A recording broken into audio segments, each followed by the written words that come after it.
Hello and welcome back to another episode of the On the Sideline podcast of Jackson and Kyle. I am Jackson, and I'm joined here, as always, by the man who is still on his rookie deal, Kyle. Kyle, how are you doing? I'm doing good. Getting ready for contract negotiations and, expecting a big payday, so that'll be fun. Yeah, you might be disappointed. Oh, well, that's unfortunate. Yeah, no. This is a Kyle. We're here. 4 teams left. We're near the finish line here. Yep. The final four, if you will, and as you kind of said on Sunday, and I think the sentiment's kind of growing. This is when's the last time we've seen a final four where it's undoubtedly the best teams? I haven't looked at the history of it, but these seem like unquestionably the four best teams of the season. Yeah, it feels like there's always at least one team that like sort of is like the how did they get here team. Like there's like always a Cinderella story. Not this year. We have. I mean, I guess the one that you could say is that there's a 3 seed instead of a 2 seed. I guess. Now I'm starting to think about it. Wasn't it? Didn't it used to be pretty common that the 1 and 2 seeds would both win when they had their buys? Yeah, probably a little more common, but that's also not I also don't think that's necessarily the you know two seeds necessarily the two best teams. You know, Hmm. Yeah, I that's true. think yeah. I mean, I thought from basically week 8 on, these teams have played the best four football teams for the season. It's gonna be fun. No disrespect to the Giants. Yeah, yeah. Yeah, probably fair enough. Kyle, this should be a very fun show. I always love the conference championship. You have a chance to catch up before the Super Bowl. You were down by just 3 points here in the conference championship. So this is what happened last year. Remember last year during our Pick'em show, I was down in the conference championship, but I was able to. I made the great pick. People are still talking about to this day of picking the Bengals over the Chiefs last year, which then allowed me to take the lead. I picked the Rams and won the Super Bowl, and one of the most historic comebacks in Pick'em show history. Kyle, you're hoping to do the same.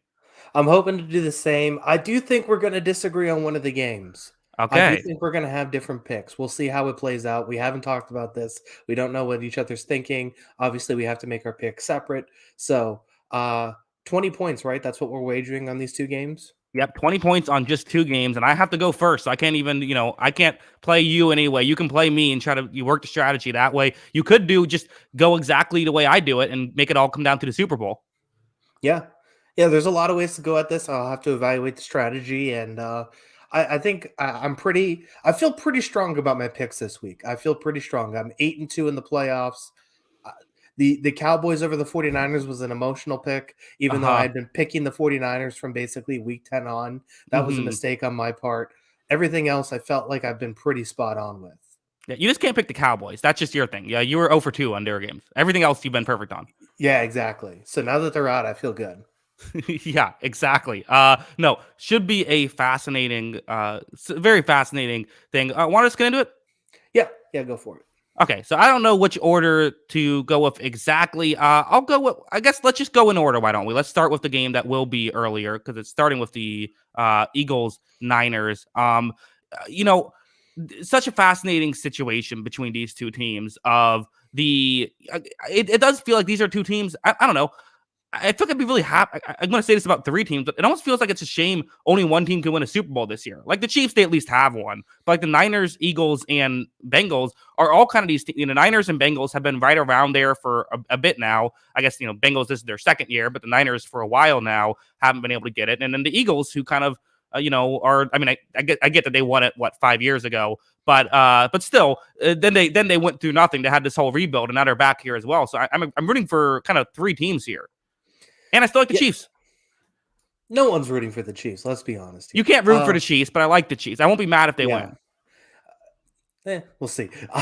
Okay. Well, yeah, I mean, the Eagles are still a little bit in that honeymoon phase for me, but this team did, like you say, they quickly hit rock bottom as soon as that Super Bowl ended. They kind of loaded up their roster for that year, had to overhaul some of it. The Carson Wentz thing obviously fell apart. They lost that coach. I mean, is anyone from that team basically a part of this team? I don't think so. So, There's some. Jake Elliott. okay, so the kicker's still there. That's I cool. think there's some linemen as well. So yeah, I mean, you're just looking at that, and it's okay. This is a new team. They went all the way down to the bottom. Now they're back. Started from the bottom. Now they're here. And I mean, this has just been an impressive season for the Eagles. I mean, wire to wire, basically the best team in the league, best record in the league. The Chiefs ended up tying them record wise, but I mean, they just, we were all waiting for a slip up here or there. And outside of one bad game against the Washington Commanders, they basically had nothing. They were pretty cleanly, the best team in the league for the majority of the year. Yeah, as long as Hertz was out there, they were.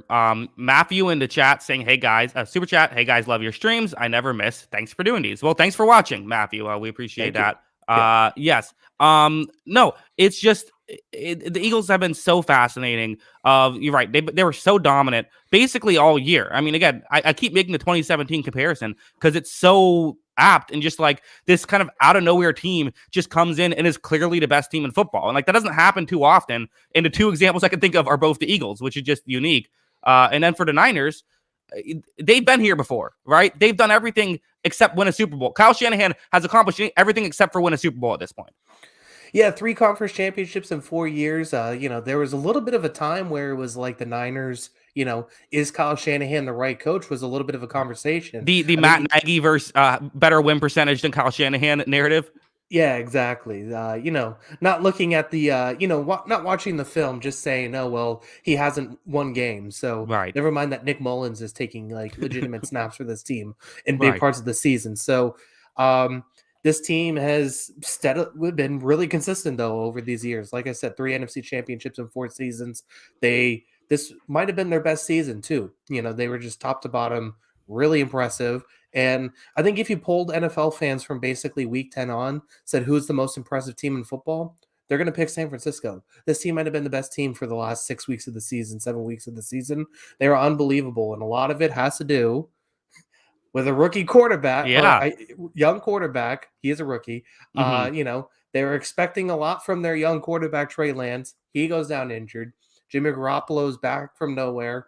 He goes down injured. Then it's this Brock Purdy show where this guy has something. And, I'm not saying quarterback wins are everything, but this guy looks unafraid every time he plays. Yeah. What's also crazy about the 49ers, too, it's like you look at every single position group outside of quarterback, and to have an absolute superstar. I mean, a wide receiver, you have Deebo Samuel. Tight end, you have George Kittle. Offensive line, you have Trent Williams. Linebacker, you have Fred Warner. Defensive line, you have Nick Bosa. The only one that's kind of a stretch is defensive back, but you have the Wards. Both Wards are very good. And then, Hufanga was an All-Pro this year. So, you have these just everywhere across the board, there are just star players. Yeah, and I mean, if you go through their PFF positional, premium stats grading, they are top 5 in pass blocking, receiving, run blocking. They're top 10, number 1 in defense, top 5 Number in one run in coverage. defense, number 1 in tackle, number 1 in coverage, Mm-hmm. 6th in pass rush. So that's a little bit of a letdown there. Right. I mean, Mm-hmm. they're just unbelievable at seemingly everything. And top to bottom, like you said, this is one of the more impressive rosters in the league, especially their starting lineups. Yeah. No. The only problem is they're playing a team that, as Elijah says in the chat, even their kicker is absolute money. Yeah. I mean, it's incredible. But the only issue is they might be going up against a team that's equally as loaded. I mean, this Yeah. Eagles team is just as much stars across the board with all this stuff. And, you want to just get into previewing the actual game itself? Yeah. Yeah, let's go ahead and do that because, I was just looking through all those grades. The Eagles are very close in just about all of those, except for a few Right. categories. So Mm-hmm. it is definitely a fascinating matchup that we're going to look at. And so I guess where do you want to start? Do you want to start San Francisco offense against Philadelphia defense? How do you I want to have a approach point. this? I have my biggest point in this game. Let's not bury the lead. Let's talk about the biggest thing I have is so the 49ers, the way they play their defense is very much they play this cover, it's the Vic Fangio cover 3, cover 4 style defense that every team runs at this point. But on third downs, they often shift to man coverage. That's kind of what they do. Is a lot of times like these obvious passing situations, it's these cover 1 man plays, and that's where we saw in the playoff game, DK Metcalf took them deep several times, right? That's kind of where they can give up yards to these talented receivers. You look at, I talked about the Wards, Jimmy Ward and Tre'Davious Ward. Both of them have almost identical splits when they're in man versus in zone, where Jimmy Ward has a 48.1 grade against man coverage. Tre'Davious Ward, a 48.0 grade against man coverage. And then both of them are over 78 when they're in zone coverage. So there's a massive swing when they're playing zone and when they're playing man. Now you got A.J. Brown coming to town, the guy who is the highest yards per route ran in the NFL against man coverage. He can dominate these one-on-one matchups, and it is absolutely concerning, I think, for San Francisco. I feel like if they put whichever one of the wards on AJ Brown for 3 snaps in that situation, he's scoring a touchdown on one of those snaps. Like that's what's happening. I can't not think that. And even if you double team AJ Brown, which I don't really do, then you got to deal with Devonta Smith, who's certainly no slouch there. So that's a concern for me. Also, we have a super chat by Jesse saying, love the content after working 11-hour shifts every day. This is what I look forward to afterward. Do you think Purdy starts next year? Let's talk about the Purdy stuff at the end of this segment, but we'll get to that during the segment. Yeah. Also, get your boss to make you not work as much. I mean, come on, 11-hour shifts. Yeah, that's a lot. That's brutal. Yeah. I do agree with you, though. So we have been talking about this for a few weeks now. The 49ers on the outside is probably their one weakness to this defense, right? We've talked about this ad nauseum, it seems like, for a few weeks. And then, Talanoa Hufanga, very good safety, very talented. He's a bit of a gambler, and they move him around the field, so he's not your traditional deep safety. He's not staying back there and just waiting a whole bunch of times. So it's not like you have that extra safety coverage against an A.J. Brown. So that is the most interesting matchup, because Charvarius Ward, I thought, did, outside of one CeeDee Lamb catch last week, that was a big play. I thought they did very well last week against, these deep Cowboys pass plays. They didn't throw them a whole lot. They were trying to get the ball out quickly to avoid the San Francisco pass rush, I think, mainly. But I thought when, the Cowboys took shots downfield or tried to go downfield a little bit more, I thought the 49ers were mainly up to the test. That being said, like, the strength of CeeDee Lamb and, those guys on the Dallas team was not downfield passing game. Right. And that's something that A.J. Brown is maybe one of the best receivers in the league at. And I think statistically, like you were saying, he is the best receiver in the league at that this season. So that is going to that is a difficult matchup for San Francisco. I thought they adjusted a little bit when it was Dallas last week. I thought they did. I thought they had more two safety stuff. Do they stick to that more this week? Do they try and adjust their coverage and throw some wrinkles at Philadelphia and see what happens? I think they should, but this is just why predictions are so hard, right? Of like, how do we know? Like, it's not just predicting the players, but also like trying to predict the strategy. And I feel like a lot of times all we can really do is get to the point where, hey, this is what these teams should do. This is what the strategic things they should strategic moves they should make. But then at the end of the day, everyone has a plan until you get punched in the mouth. Like, we're going to see what happens, and then very quickly things are going to change. Teams are going to run different strategies. So who knows of this stuff? It's what makes predictions so hard. I think they're still going to play some man coverage especially on obvious passing situations. I think that's what they've been doing for the majority of the year. Yes, you can look towards games where they haven't done that. Maybe the DK Metcalf game was a wake-up call, hopefully, for San Francisco. But also, if they're just going to drop back and play play zone coverage every single snap, I don't love that either. I don't love that situation, especially if they're playing quarters coverage. Okay, great. Now you have to stop the Eagles' running game, especially if it's Hurts running the ball, which at this point, if you have a running quarterback, you're going to use them at this point. Only 2 games left in the season to try and get that stuff to happen. And of course, Smith and Brown can certainly win in zone as well. It's not like they're only man beaters. Smith's better in zone than against man. So, it's a pick your poison, but I think the correct poison is to play zone a lot. Yeah. I completely agree. I think this should be probably one of their highest zone coverage games of the season. And, it is true though, like, what is the wake-up call for this team about this? Because, like, the Metcalf game was alarming, but it wasn't even just the Metcalf game, because we talked about it going into that game too. Like, Devontae Adams had 7 catches, 153 yards, 2 touchdowns. You can be like, okay, Devontae Adams is awesome. That happens sometimes. Terry McLaurin, also awesome. 51-yard touchdown in that game.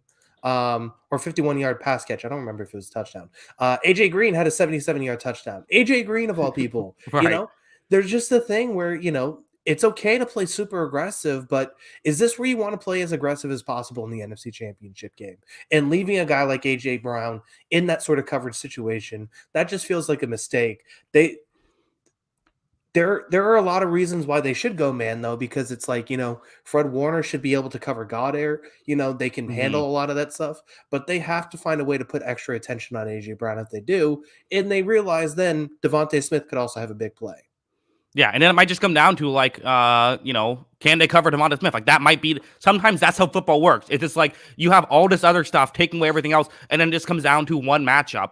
And if Devonta Smith consistently wins, well, then they can't do that anymore, and they have to figure out something else. And if Devonta Smith doesn't win, well, then they can do that all game, and then they can consistently, be successful that way.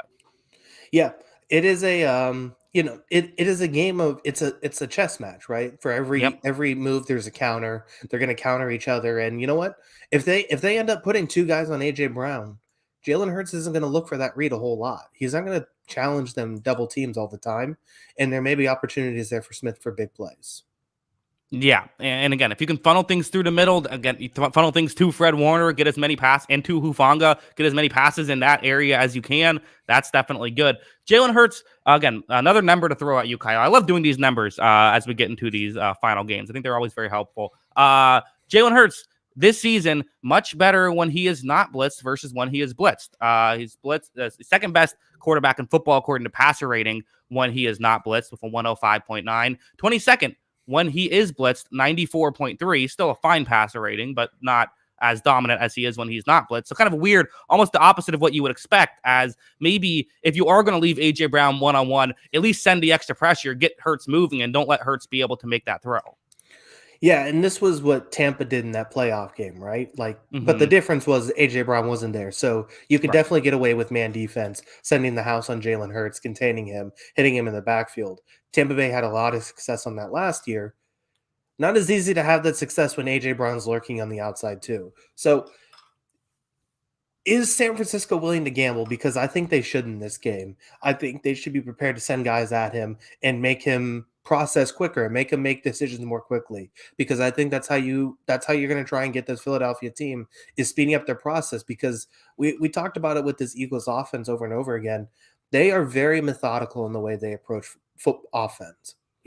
They have their set RPO schemes. They have their set, read option schemes. They have a very it feels like a very distinctive rhythm when they have the ball. And I think San Francisco has to find a way to throw it off.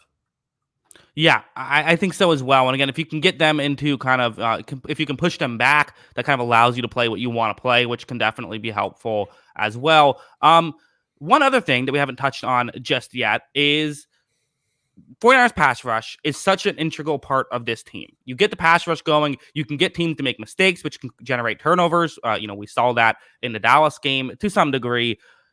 Hard to get pass rush going into this one, right? You have Lane Johnson and Jordan Mailata on the outside, two of the better, one of the better tackle combinations in football. You could argue it's the best tackle combination in football. Interior also definitely gets it done. So you have, one of the best offensive lines in football. Again, you could argue it's the best offensive line in football here.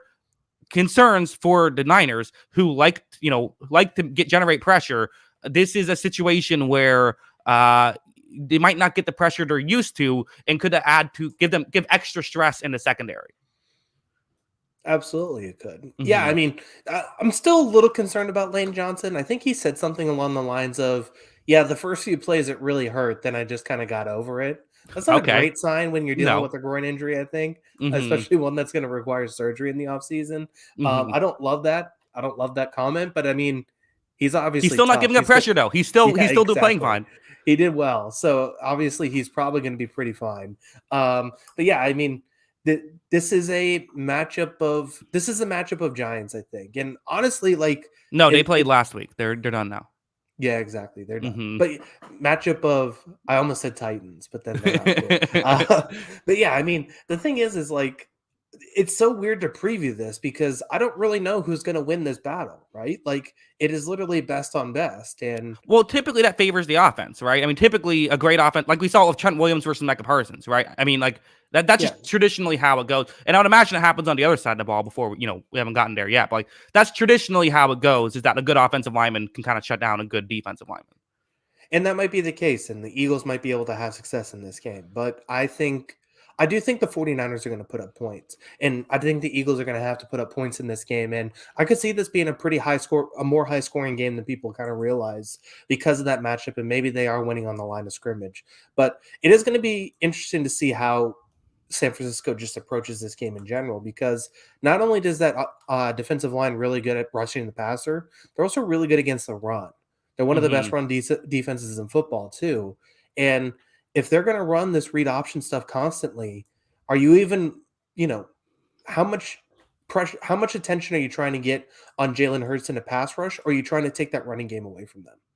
Yeah, and traditionally, the flip side is in the running game that typically good on good typically favors the defense. So, and while I said while I really interrupted you to say that typically that favors the offense with the pass rush stuff. The flip side though is that you still probably will get snaps where Bosa does win. He's not going to lose every rep, and then there still probably will be more pass rush than Hurts is used to. Maybe you get a mistake there.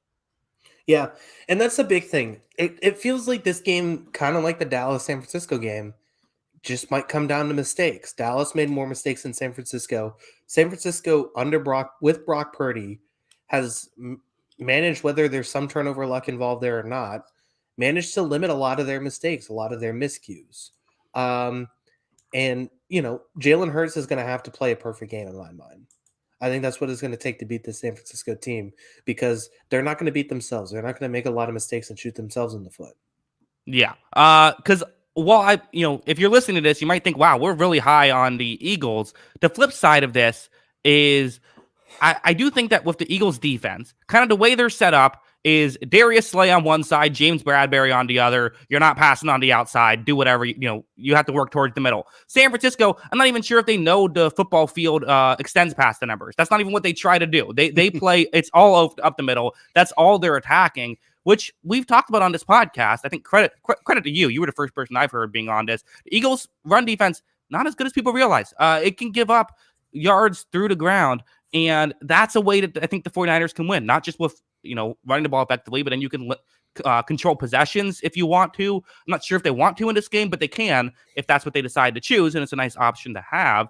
It's not like Philadelphia is bad up the middle and bad. They have TJ Edwards is a good linebacker. Like they have players who can play up the middle, but they're a team built on stopping the outside. I always talk about games are won on the outside. Well, the Niners have always been an exception to that rule. They love to go up the middle. They're a team who are full of guys who love the run block, including their wide receivers and tight ends. I don't get what's going on there. This is a team that I think should be able to control the game when they're on offense. Yeah, San Francisco are kind of weird, aren't they?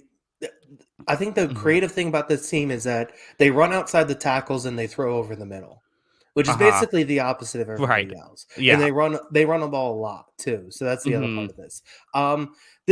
I have some concerns for the Philadelphia defense against the San Francisco offense. And I do. So yeah, I mean, I've been on this run defense hasn't been as good this season as the rest of the defense, and really the rest of the team has been. It's really been their one weakness, but they have been better. They have gotten better with Linval Joseph and Ndamukong Suh in the rotation. They rotate so many defensive linemen in. When those two guys are in, the run defense has gotten better.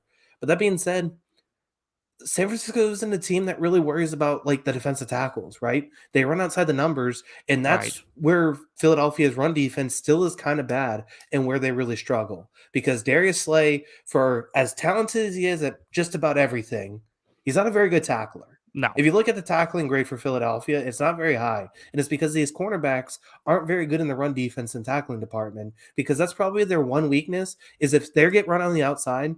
And if you look at George Kittle and his blocking, if you look at Mike McGlinchey and Trent Williams and their blocking on the outside, Christian McCaffrey, his ability to get the edge, even Elijah Mitchell, a lot of speed on the edge there too. That's not a very favorable matchup for Philadelphia at all. So that's one of the things I was looking at with this matchup specifically, that I think San Francisco could start to have a lot of success against this team. Yeah, I mean, you look at for PFF grades, both Slay and Bradbury, their run defense is in the 40s. So definitely that's not what they paid them for. And you're right, it does feel like that's what they're going to do. The one thing you have to question, I'm very fascinated in the Brock Purdy of it all here, as Brock Purdy has been someone who has played well this season. Again, I think his numbers are a bit inflated, but he also is legitimately playing well. Like, both are true. It's very reminiscent of maybe Garoppolo's rookie season of, like, he came in and his numbers were inflated, but he was playing well. I think Purdy's the same way. And I think that, I on one hand, part of me says, like, oh man, if he throws the ball too close to Bradbury or Slay, which, like, you are still going to throw the ball in their area at some point, could a mistake happen? But it's like, I say this every week, and then every week he doesn't make the big mistake. Why should I Yeah. not trust him at this point? I think he's made more mistakes than people have said, right? Like, I think there's been a few miscues. I think there's a few miscues in that Dallas game, but it's definitely a very good job of limiting it. And I think more importantly, Kyle Shanahan is not putting him in a lot of positions to make those mistakes. Like, I remember vividly from that Dallas game last week. He had one huge rollout to the left. It was a big sweeping rollout play. He threw the ball downfield and he threw it right at the safety. And they basically never did that again until the Kittle play that he caught off his face mask, which, basically caught Dallas by surprise because they basically thought he had shelved that play for the game. And that was a really good play. So, yeah, I mean, they limit his opportunities to throw the ball downfield, but for the large part, he has been good when he's throwing the ball over the middle, down the field, outside the numbers, because it's kind of catching the defense by surprise and making them have to, they're paying for making a mistake on their coverage assignments. Yeah. I have to say about that play, you brought it up a couple times. I don't know. Throwing the ball deep downfield to Brandon Ayuk one-on-one. I feel like we just have a fundamental disagreement of this, because I feel like we talked about this in previous. I think, like, there's the Stafford pick in the Super Bowl. I'm always kind of like, if you have a talented receiver one-on-one down the field, take the shot. It was a That's what I do badly in thrown Madden. ball, though. It's a problem. Like, the ball placement was bad. Yeah, that's fair. It was a bit high. Yeah, I'll give you that. But yeah, so there was one game I was looking at with the Eagles this season that had me some concerns about this game. And that Okay. was when they played the Packers in week 12. Interesting. And in that game, the Eagles did end up winning the game. So, you could take it with a grain of salt, but the Packers did put up 33 on that game, and they didn't run a lot of plays. Aaron Rodgers made a couple of mistakes. Jordan Love came into the game. If you remember, he actually led a touchdown drive Right. late, but That was when the should Jordan Love start conversation happened. yeah, exactly. So I just looked at that game though, and it was like, okay, the Packers had 5 yards per carry in that game. AJ Dillon and Jones, like I said, were getting to the edge a lot. And then the big thing was it set up the play action in that one. And while I think TJ Edwards is a pretty good coverage linebacker and they're decent over the middle of the field, I think they really have some problems in play action because they know how bad they are against the run and they sell out a lot. And I think in that game, you saw Christian Watson on multiple plays. He had 4 catches in that game. And it felt like every play for Christian Watson was a huge play in that game. And I just think, like, if the Niners are winning this game on the edge with their offense, if they're running the ball on the edge, running the ball on the edge, running the ball on the edge, and then they go to this play action setup, if Christian Watson's able to do that against the Eagles, middle of the field, what's Deebo Samuel and Brandon Ayuk going to do? Or even George Kittle? I think they're going to have a lot of success in that department. I could see it. Yeah, going back to the last point I have is the turnover. We talk about the turnovers, turnover worthy play percentage for Brock Purdy, which we touched on it earlier. 9th best in football this season. So you're right that he's given up some opportunities, but I feel like especially there's kind of a stretch. The Dallas game wasn't perfect, but then there's kind of a stretch. I feel like for 2-3 weeks where he just wasn't having any of those situations happening. So career is so young, such a small sample size. Who knows what that can happen? But going up against Jalen Hurts, who's second best in that category, only on 2% of his throws are turnover-worthy plays. So he's not going. He'll give you one, if you're lucky, opportunity to take the ball away, and if he does, you got to take that opportunity. Reality is he's someone who you don't expect to put the ball in harm's way. So if you're going to win the turnover battle, it's probably going to be 1-0. Yeah. Yeah, it could come down to that margin, and both of these guys have done a very good job this season. So it'll be interesting to see how that comes down to. But yeah, that Packers offense isn't a very different, like, schematically from the San Francisco offense. Sure. Too. Talent-wise, obviously, there's a huge gap to San Francisco in San Francisco's favor. But I do think, if you take a lot of that game, 33 points for that Packers offense, which was kind of struggling up until that point this season, I do think that's something that Kyle Shanahan's probably going to look at a lot, take a lot of the plays from that game and say, I can definitely do this and have success. Yeah. Let's pick the game, why don't we? If Okay. we have any final thoughts, we can say it after. Um, I have to go first because I am in the lead. I think this should be a great game. I think this is the game of the week, and this is the game I'm more excited for. But Bengals Chiefs, I'm more excited for the storyline of Mahomes versus Burrow. Uh, I have it.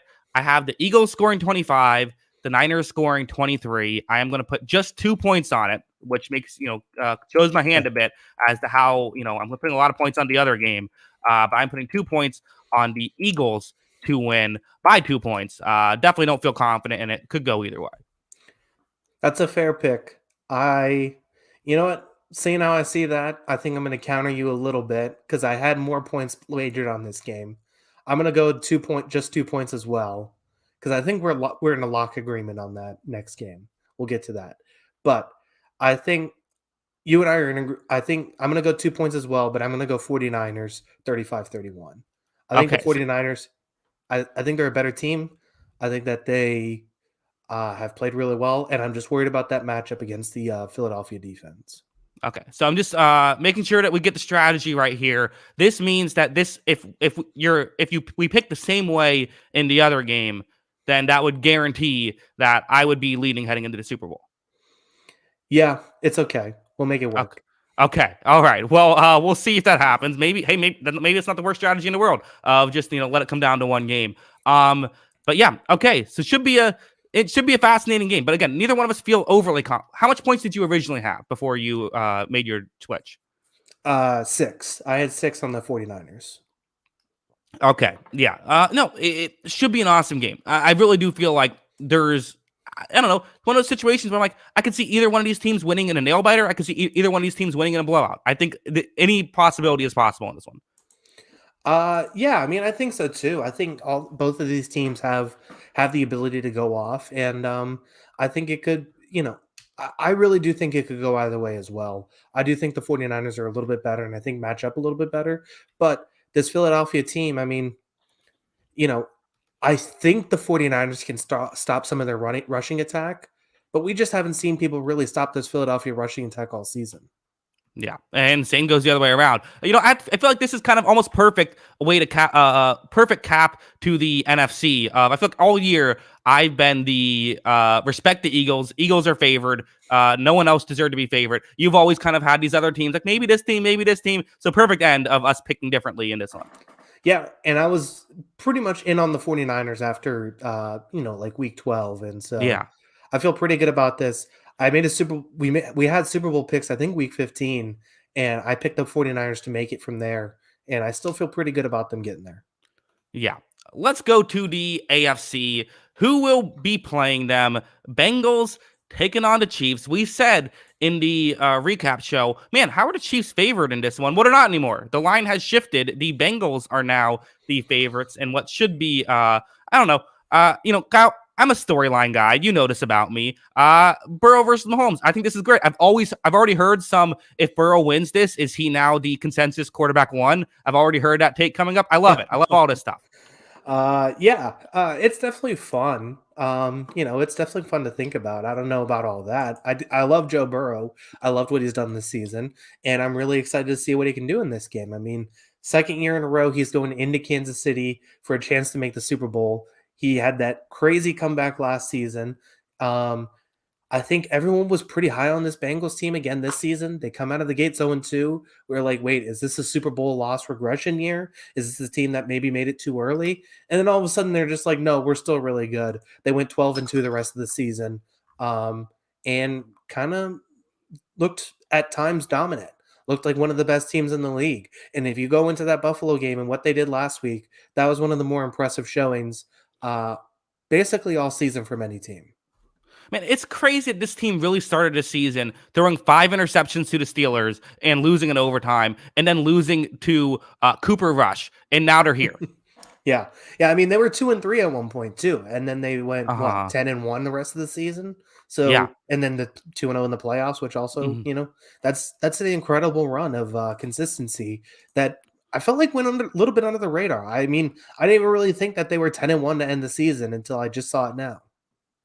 Yeah, absolutely remarkable that what they've been on. And I gotta say, Kyler, Kyle, sorry. Got you confused. I'm sure you often get confused with Kyler Murray. I've been told we look alike, so I'm Yeah, fine. I think so. And I have to say, we gotta give some credit to Zach Taylor, right? Zach Taylor, the old Zach Taylor is dead. This is a new Zach Taylor. I don't know who this guy is, but I'm enjoying him. He's aggressive throwing the ball. He throws Yeah. it early. He throws it often, and it's been a.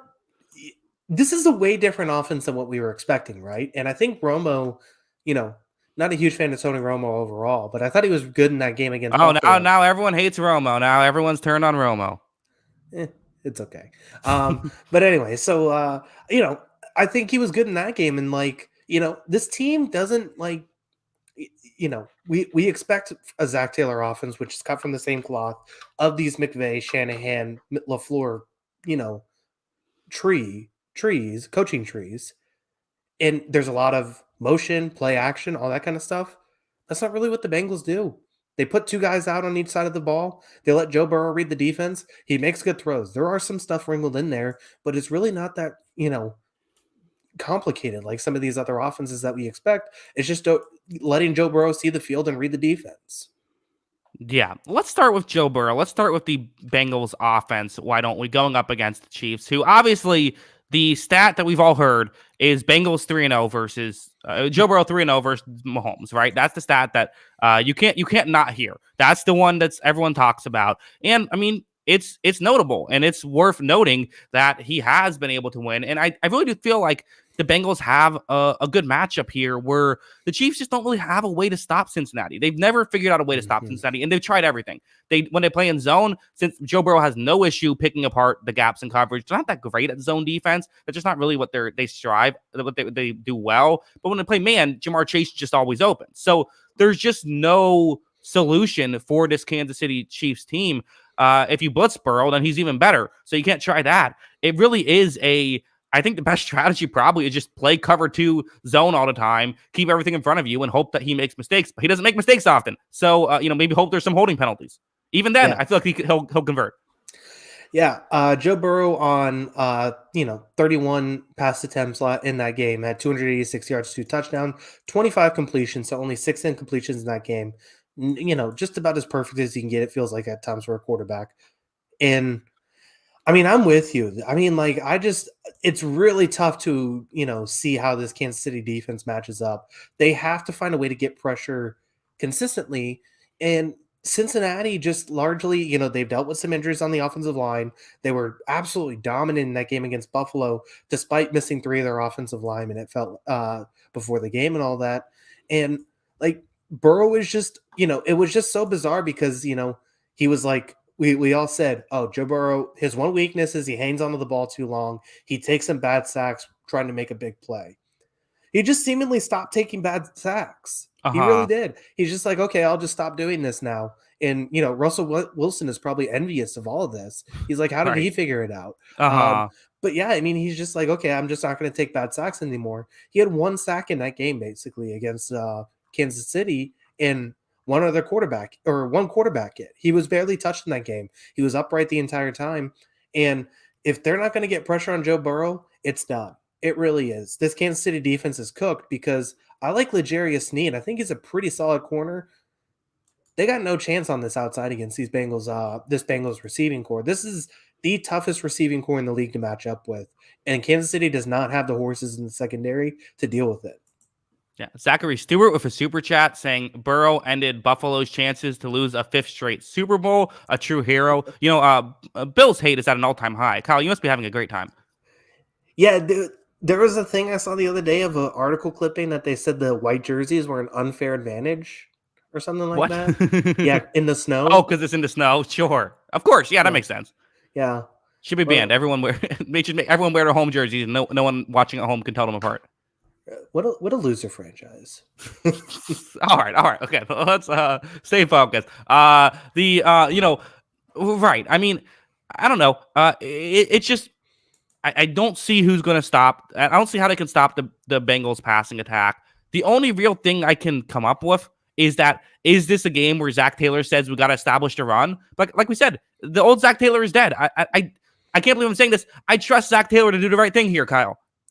Yeah, he has largely been, he's took that line and stuck it right in your face, honestly. Yeah. He doesn't worry about the run anymore. And even, No. he is, a pass first offense all of a sudden. And you know what? Even if they do run the ball, it worked last week. And when they played against, Joe Mixon didn't play that game against Kansas City. Samaje Perine had 106 yards on 5 yards per carry. Joe Burrow had 46 rushing yards on 4.2 yards per carry and a rushing touchdown. So sometimes even when they run the ball, it works because everyone's so worried about this passing game and these receivers they have. Yeah. As Elijah says in the chat, respect my guy, Trent McDuffie. Yeah, McDuffie's had a good season. McDuffie's had a good rookie season. Don't like him against T. Higgins, though. That's the problem. Like I like McDuffie too, but isn't he like 5'8"? He's 5'11.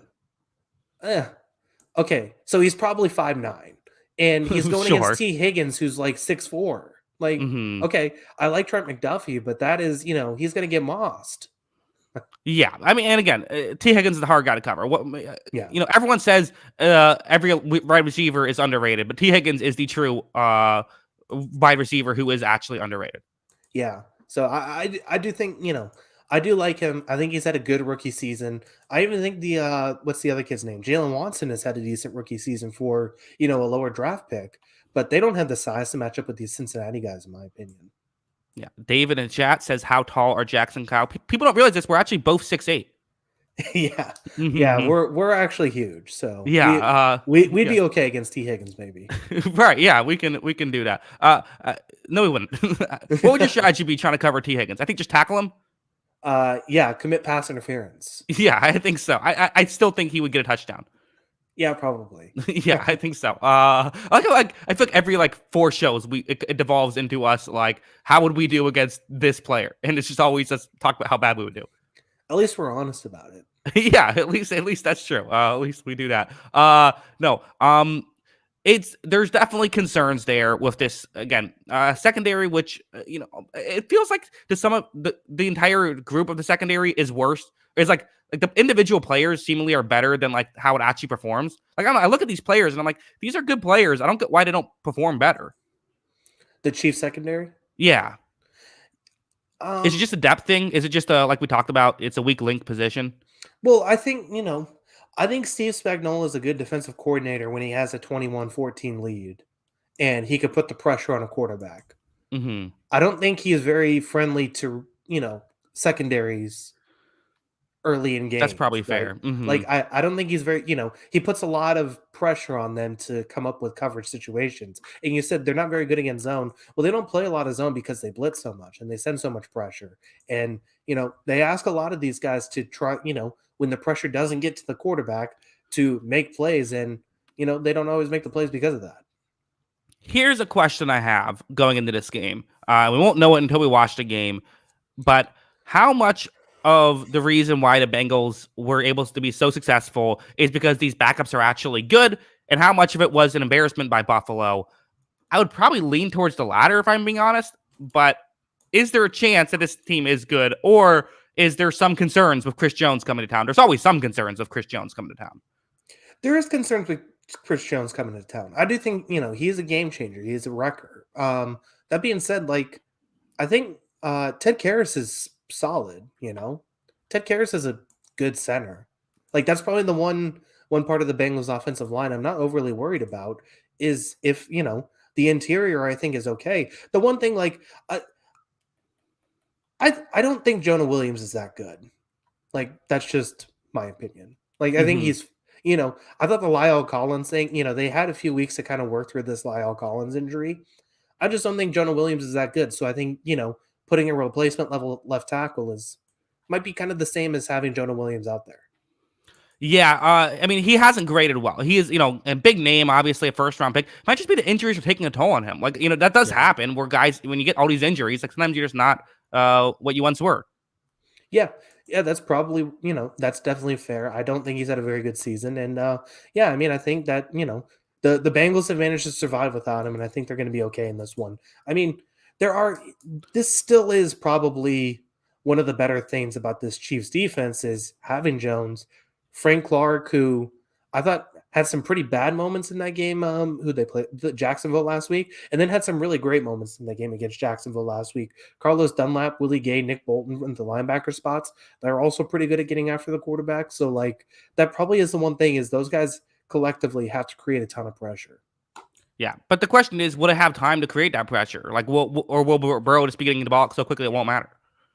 That's what he's been doing.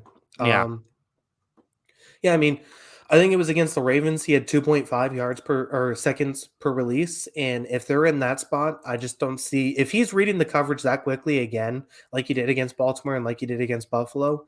I have a hard time seeing Kansas City, being able to muster anything because they need to get pressure on him. They need to help the secondary out. yeah, yeah. I think so as well. On the flip side, though, you know, it's interesting with this Bengals team. What's fascinating is obviously we talk about the Awuzie injury and how that's affected them. Although, the last time these teams played, Awuzie wasn't in that game. It was you had Cam Taylor-Britt there, who I can't figure out this Cam Taylor-Britt guy. He was a second round pick this season. Who if I remember correctly, I didn't love him out of the draft. He's been kind of like fine this year, but had his best game of the season against Buffalo. And so I thought, okay, maybe he's just like a man corner. Maybe that's. But I looked at his splits, and he's terrible in man, but great in zone. Like that's been his season. So I don't understand. I don't get that guy. I don't. Coverage is already very difficult. Eli Apple, he was good last year. Eli Apple has not been good this year. He just hasn't. Eli Apple has not had a good season.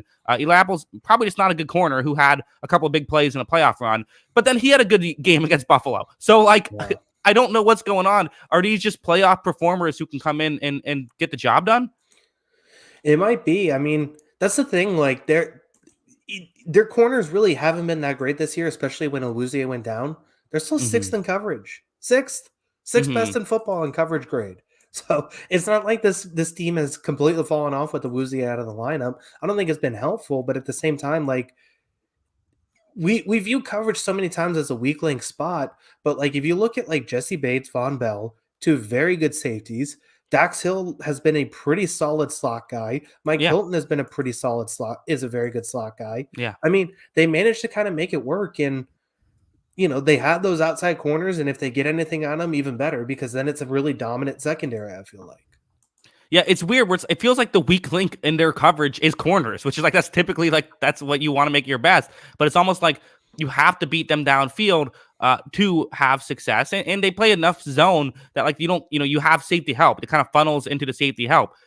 Got Patrick Mahomes coming to town though, and he finds ways to get this stuff done. Now Bengals like to play a lot of zone, and that's kind of been last year. That's why it was such a good matchup for Cincinnati was they would play this zone, and Kansas City was not able to kind of work down the field as much because that's not where they thrive in until overtime where they played man and got an interception. That was weird, but for the most part, that's what happened last year. This year, Chiefs have become like world beaters against zone coverage, but the Bengals are still so good at covering that they still don't give stuff up. And they're also a team that says, hey, maybe we cover that guy who wears 87. Maybe we make sure that we have a guy on him. Yeah. And generally that's the recipe for success is you limit Travis Kelce. So here is the interesting question I have is that should the Bengals change? Should they change? So the overwhelming consensus with the Chiefs was you couldn't play man defense for so many years because you had Tyreek Hill on the outside who just would kill you in man coverage. Patrick Mahomes would kill you in man coverage because he can never be sacked. And then you can't play zone against Kansas City because Travis Kelce is a zone beater in itself. He's going to get 12 catches for 12 first downs in a game because you run zone coverage. But there's no Tyreek Hill anymore. And so, like, we talked about these outside corners. I'm not really worried about the outside corners for Cincinnati because, like, as solid of a season as I think Juju Smith-Schuster has had, like, if that's your number one guy, like, I'm not really worried about getting beaten on the outside all the time. The number one emphasis should be adjusting for Travis Kelce. And then the other part of this is, should you go to man more? Because Patrick Mahomes is probably playing on an injured ankle. And one of the best things about Patrick Mahomes is his ability to extend plays and playoff script. If he does not have that in his game, do you just go to man, try and limit these guys, try and limit Travis Kelce in man coverage with Von Bell, something like that, and say, Mahomes try and run around and beat us like you usually do when you have a hurt ankle? Um, it's interesting. I mean, one thing that I don't know. I think for the Bengals, I think they should keep doing what they're doing, play their zone coverage they like, because they do it effectively enough that they can limit the Chiefs. I think for a different team, I think it's fast. I think it's a question where you could say go after them. I think for Cincinnati, I would say just do what you do. Yeah, and they had success against Kelsey in that game. In the last game against him, he had 4 catches for 56 yards on 6 targets, so they were able to limit some of his effectiveness in that one anyways. Um, it is just an interesting question. Like, if he looks as hurt as he did against Jacksonville, I would go man coverage immediately, personally. Uh That huh. would be my play call is, I know that's not really what we do our best at if you're Cincinnati, but that's something that I just feel like if you have a quarterback who's basically stuck in the pocket because he can't move and he can barely, hand the ball off, that's something where it just feels like you should be sending the house man coverage, swallow up these receivers as much as you can. Yeah. The flip side though is again the Chiefs are different, right? Their number one option, their superstar is not a wide receiver, it's Travis Kelsey. Who's going to cover Travis Kelsey in that situation? And again, like you said, the Bengals have good linebackers, but it's do they have linebackers that can cover Kelsey? I don't know. Yeah. I, d- I it would probably be Bell in that spot, That's fair. but yeah, I like Bell in that spot. That's probably their best play, but it'd be interesting. It is an interesting point, but Or we'll just double see. him. Double the tight end. Sure, it's Kelsey. It's the rules are different with him. Yeah. It just feels like what you can't let happen is what happened in Jacksonville, right? With Jacksonville, right? For some reason, whatever their game plan was, it was wrong because Kelsey was open all the time, and I know Right. Kelsey just gets open, but everyone should be pointing out where Travis Kelsey is on the field because the rest of the guys on that Kansas City team, outside of one Isaiah Pacheco drive, were not very good. Hmm. The other thing I have to bring up is the Andrew Wiley of it all, of the tackle for the Chiefs that is not Andrew Brown or Andrew Brown, Orlando Brown, who you know is not great. I have to say this drives me crazy about Andrew Wiley. So since in the past couple years, everyone said, "Oh, the Chiefs, they only lost the Super Bowl because they both their tackles were hurt." Andrew Wiley was a starting guard for them all year, moved to tackle, and then stayed at tackle for the next 2 years as their starting tackle. Maybe Shaq Barrett was just good. I don't know. Anyways, he's not great, and now you got Sam Hubbard and Trey Hendrickson coming to town. That's a concern. Yeah. Yeah, that is definitely a concern because they're going to be able to get those guys isolated, it feels like. And Wiley's going to have to hold up. So, especially once again, we don't know how it is. Apparently, he practiced fully today, Mahomes. Yeah. But how much he's able to move and do the Mahomes stuff that makes him so special, I don't know how much of that's going to be the case. And that puts a lot of pressure on your offensive line to hold up. Kyle, I am not a doctor, believe it or not. I know I present like one, Yeah. but I am not a doctor. But with what I've seen, there's a doctor on YouTube that I always look at for like he talks about all these sports injuries and stuff.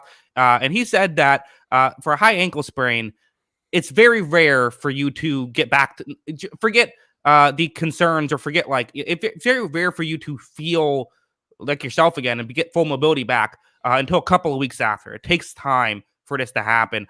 So, given what I've understand about this, I don't think Mahomes is going to be typical Mahomes, and I think in this game, I think he'll have to be. Yeah. I I agree. I just don't see how you come back from a high ankle sprain in a week and are 100%.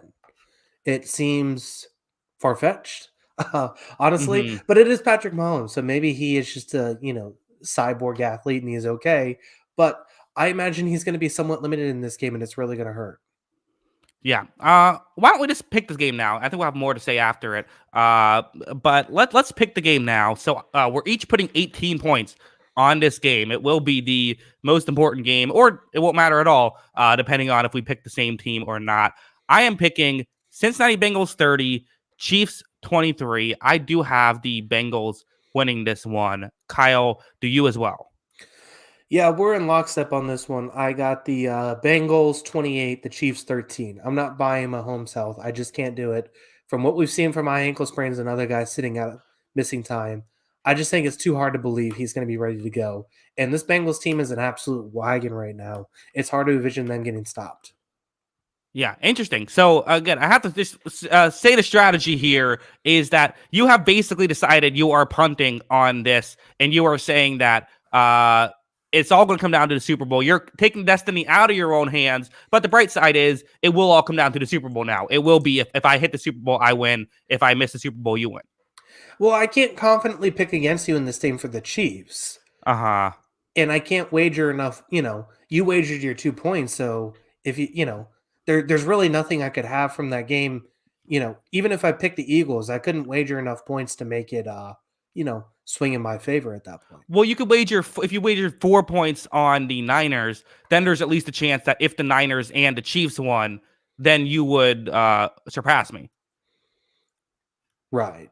But we're all good. Let's roll. Okay, it feels like that would be the strategy. I feel like that's a high reward, no risk situation. But all right, well, we're going with this. Again, one thing I have to say though is important thing. It's a conference championship. Anything can happen. It's football. I mean, we've seen crazier things happen already this season. So, and certainly in years past, the craziest thing ever would not be Mahomes winning.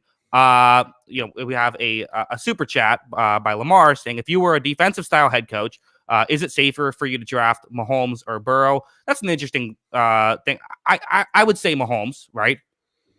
Yeah, I still think Mahomes is the guy to pick.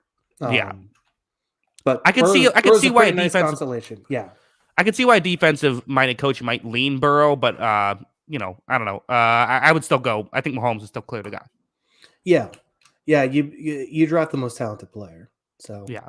But back to what I was going to say. The one thing that I think the Chiefs could do is methodically move down the field, get these short passes going. Maybe Kadarius Toney can make some plays, and then I think run the ball effectively. I think this could be a running. I do think they'll be able to run the ball effectively, but sometimes Andy Reid doesn't like to run the ball, right? I mean, you saw it in Tampa Bay, right? They were playing cover 2 in the Super Bowl. They're playing cover 2 all game, and Andy Reid still refused to run the ball. Yeah. It's not something he goes to a whole lot. I know Pacheco got the ball a little bit in that last game, but yeah, I don't know if that's going to happen. I don't know. Right. I do think it's going to have to be one of these receivers stepping up and coming up with a couple big plays, whether it's Toney, whether it's Juju, whether it's Valdez-Scantling. One of these guys has to have a couple big receptions in this game. I feel like it can't all be hoping Travis Kelce wins you this game. Yeah, and I was thinking for the flip side is I could see the Chiefs getting too cute in this. I could see them. There was a play when they went cover 0 against the Chiefs last time, and Mahomes just threw like a 50-yard pass to Valdez-Scantling, kind of like you said. Maybe you go after him. Maybe they try that and then backfires. That's a possibility as well. Yeah. I mean, this Bengals team has been so disciplined. It feels like since after those first few weeks of the season, they rarely make mistakes. Burrow rarely makes mistakes, and this defense, even with Eli Apple on it, doesn't make a lot of mistakes and forces you to go the length of the field on them. Yeah, there is that one thing in the back of my head too. It's like, what if like Eli Apple just gets burned all game? Couldn't that happen? Like, isn't that I could envision that, right? Every wide receiver will be on Twitter having a field day on it. Oh yeah, if it does happen. That's the one thing. There's no one more hated within NFL players than Eli Apple. I would agree. Yeah. Mm-hmm. It would have to be a corner or a receiver too. So it has to. I mean, maybe Russell Wilson, like maybe just by Seahawks players though. Right? Yeah, just every single player who's ever played for him. Yeah, exactly. Every teammate he's ever had. Oh, jeez. Yeah. I want to give my power rankings for. Let's give our power rankings. I'll give mine and you give yours of best possible Super Bowl matchups. How about this? Okay. What I think number 1 is 49ers Chiefs because of the rematch. And I love a storyline. I think that would be fantastic seeing a rematch. I get the argument. Yeah. Mm-hmm.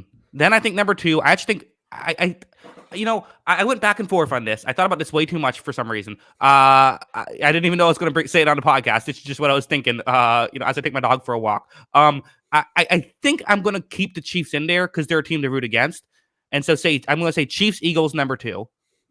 And then I'm going to go 1 seeds. Makes sense. Yeah. Then I'm going to go Bengals, Eagles, I think is the other one. And then Bengals, 49ers is number 4. Bengals, Eagles. Okay. And then what was the last one? Bengals, 49ers? And Bengals, 49ers, which would also be awesome. These are 4 awesome teams. Yeah. I don't really know the matchups, like historically speaking. I guess I would probably agree that the rematch of a couple of years ago would be number one. Mm-hmm. Um, I think the Eagles Bengals is my number two. Don't know why, just feel like it'd be fun. Mm-hmm. Um, you Yeah, know, no, it would be great. and then I would go probably Chiefs Eagles because it's the two teams that combine to go what 28-6, so that'd Mm-hmm. be good. Um, and then it's what's the last one I have? That'd be Bengals Niners. Which is the one I picked. So there you go. Right. Well, and also I have to say Bengals Niners, which we didn't say. I mean, that'd be that what the Bengals lost to the Niners twice in the Super Bowl back in the Joe Montana years. So I mean, there's still historic rivalry there. Yeah, yeah. I mean, there's a lot of intrigue to all these games. I think that's definitely true.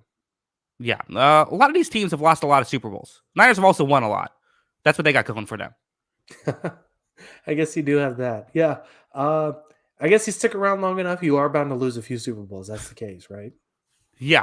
And I guess Unless in the you're the Eagles' case, Patriots. win one too. Yeah, yeah. And the Chiefs case. Right. Yeah. Maybe Bengals someday. Yeah, maybe this year. Yeah, it's absolutely possible. I mean, we're both putting 18 points on them making it, so should be. I mean, it should be fantastic. I don't know. I just love this Final Four. I don't know. Like last year, we were here and we were like, okay, Bengals Chiefs, but like Bengals scrappy underdogs, will they be able to pull it off? And then like Rams 49ers, it was like, okay, Rams are on the Cinderella run. I think we both picked them to win, but it was still like a like it felt like they were kind of not the best team. But the Packers were the best team in the NFC, and they Packers it right away. And then the Chiefs were seemingly the best team in the AFC, but then they lost. This year just feels like no matter who's in it, we have absolute. And again, no disrespect to the Rams, they deserved it, but like this year feels like even going in, it feels like these are teams that belong here. Yeah, I mean, I think a lot of these teams were pretty much preseason picks. Trendy preseason picks. Obviously, the Buccaneers and Packers. The Eagles became really trendy in the preseason. That's definitely true. But the 49ers started to come on quickly. The Trey Lance thing was kind of a wild card, and he didn't even make it this far. So Right. all of this becomes interesting. And yeah, I mean, these two teams, from the point that they played each other last year, we were like, let's see this one again. Yeah. Overlap 618. The great Overlap 618 is back in the chat saying, all right, boys, can we get an end of year segment on where you think Brady is going next year? I'm saying Raiders. I said Raiders going into it. That feels right to me. I'll stick with Raiders. Vegas is becoming a trendy pick. Yeah. I mean, what's more what says divorce dad more than moving to Las Vegas? Yeah. But doesn't he want to stay close to his kids, be involved there? I don't know. I don't know. It's possible, no. I mean, we don't know his life. Yeah. His wife couldn't, be with him anymore because he has a job that works 7 months a year. Just too much of a commitment. Yeah, well, I don't think we know exactly what happened there. I think that's a lot of speculation on Twitter. Yeah, it is. That's But believe it or not, I don't think we actually have figured out the correct details on what the end of their marriage was. Yeah, that's not going to come out. But No. Give me the Patriots. I'm gonna ride an emotional high here. Give me the Patriots. Okay. Reunite Yeah, with Bill O'Brien and Bill Belichick. I like that. I'll go Jets then. Oh, I hate you. No, they're getting Aaron Rodgers. That's the odds now, isn't it? Aaron Rodgers to the Jets. I've heard there's rumors. Why not fulfill the Brett Favre prophecy? Make it happen. But the thing is, like, the Packers have to eat money to trade Aaron Rodgers, right? But if you trade, I believe you can also restructure the contract to make it work. That's the one thing. Like typically, yes. And I don't understand. It seems like Aaron Rodgers. I feel like the details of his contract basically just mean he gets like as much money as he wants. Like it's just like he can just go to the office and just take money from the money jar. It seems like he's pretty much good there. It really worked out. That worked out well for him. But when you make the trade, you can like we see this happen sometimes where a team like it was like the Khalil Mack trade where like when it first happened, we were like, aren't the Bears going to have to eat like all this money? But then like. The details came out and the Chargers are now eating all the money. Yeah. So I guess that is possible then. I don't know. Is he going to do this every offseason? Yeah.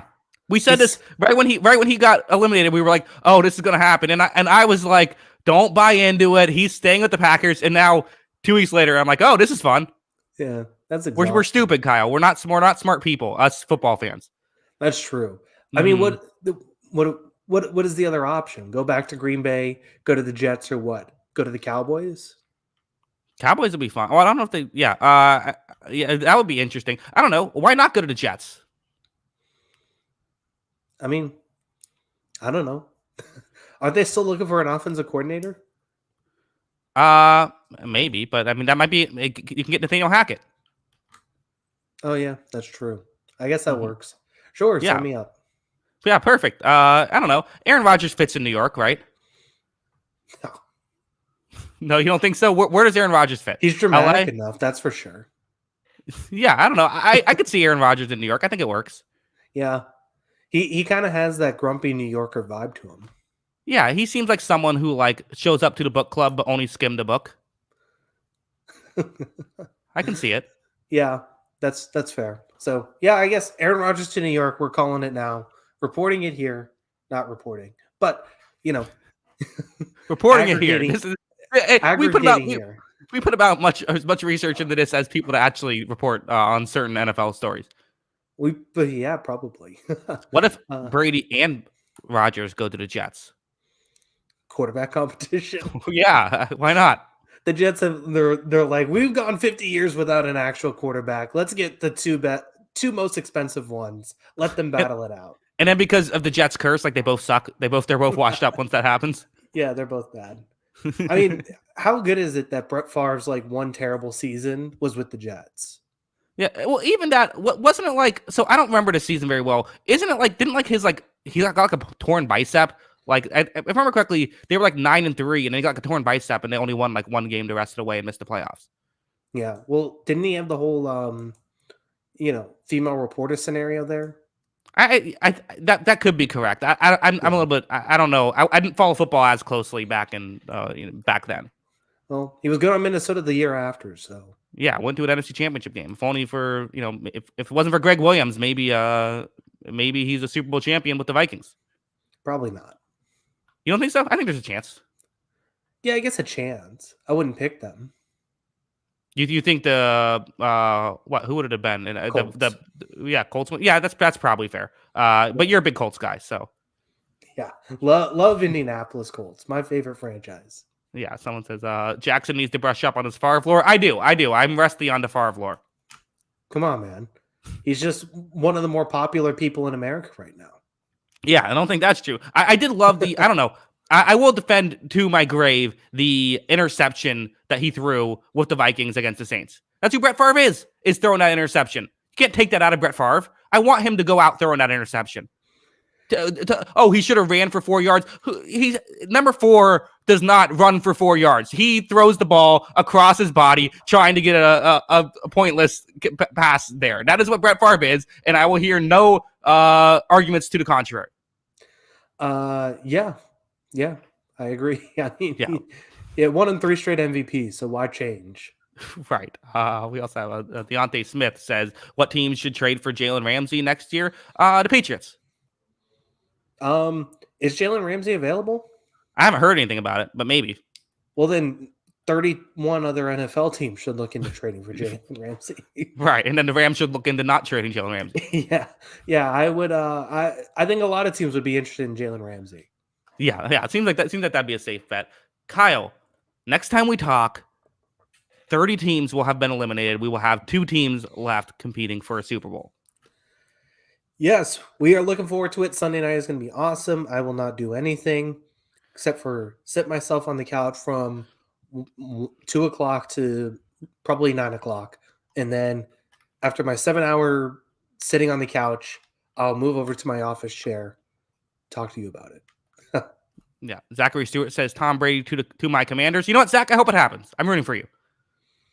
I'm sure he'd love to play with Dan Snyder, right? Yeah, I'm sure that would work. Yeah, no, Sunday, I mean, that's just a, spend all your time with your family now. Because on Sunday, you got to make sure you have the goodwill to just sit on the couch and do nothing. Or just don't talk to them until Monday. That works. Yeah, that works. Whatever you got to do. Do what you got to do. Yeah, just say, I am off the clock until Monday. I am busy. Yes. Of course, we will be live at 11 Eastern after those games to talk about what happened. Talk about, maybe even a quick Super Bowl our first reactions to who will be playing in the Super Bowl. And then there will be, we will talk about every little detail possible about the Super Bowl heading up to Super Bowl week. We will still continue on our regular schedule on Wednesdays and Sundays throughout the Super Bowl. And we will be live right after the Super Bowl as well. So be on the lookout for all that stuff. Kyle, let them know where you can find us on Twitter before we head out. Yeah, make sure to follow us on Twitter. That is at Jackson Kruger. Make sure to follow me at by Kyle Grondin. And make sure to follow the account page at On the Sideline JK. That is at On the Sideline JK. Yes, of course. If you like audio only podcast, anywhere you get the audio, you get your audio only podcast, it should be available. It's On the Sideline podcast. So check that out if you are interested. Kyle, final thoughts. Looking forward to conference championship weekend. This is going to be awesome. I don't know. Probably just, sit in a comatose state until that starts. Let's do it. Yeah, Kyle, we're also, 18 days till the offseason. That's depressing. Don't tell me only that. 3 games left. Well, I'm looking forward to the 3 games. Let's just focus on the positive here. That really is what makes it work. It's like I don't get depressed because I'm like, oh, but I'm so excited to see the conference championships. Like it doesn't my golden retriever brain doesn't process the reality that's about to hit me. Yeah, we're gonna do a lot of USFL talk in the offseason. Oh yeah, a lot of USFL talk. We will be. Oh my god, I can't wait to argue about NFL prospects. The college stuff. We'll get very into why my 7th favorite defensive lineman actually should be the 9th best defensive lineman. Yeah, that's what we do. Yeah, it's always great stuff there. I'm excited for that. I did a little. I don't know. Started to read up on a couple prospects. Oh yeah, who'd you read so far? That defensive lineman that everyone's saying is like the best. He seems pretty good. His advanced statistics seem good. Will Anderson or Jalen Carter? Well, I don't know. The one who people are saying maybe could go first overall. Well, there's 2. That's why I'm wondering. Okay. Well, here I will. No. Jalen Carter is the guy. Jalen Carter. Okay. Yeah. Maybe Anderson too. I've only looked at Jalen Carter. That's all I did was looked at I read Mel Kiper's mock draft and then looked at Jalen Carter's advanced statistic. Yeah, I would actually say the majority of the people are still on Anderson. And then I have been a Jalen Carter guy this season, and it seems like Mel Kiper's on my side. So, all right, Mel, let's do it. I like Jalen Carter. He's incredible. Interesting. Yeah. Well, no, it should be exciting. We're definitely going to, again, we're going to get so into that during the offseason. It's going to be a great time. But not looking at the offseason now. This is what we're talking about. Kyle, any final thoughts before we head out? No, I think we just about covered everything. Let's get to the games. Yeah, get to the games. Should be fun. We will be back Sunday, so be on the lookout for us there. And until next time, see you later, alligator. Peace.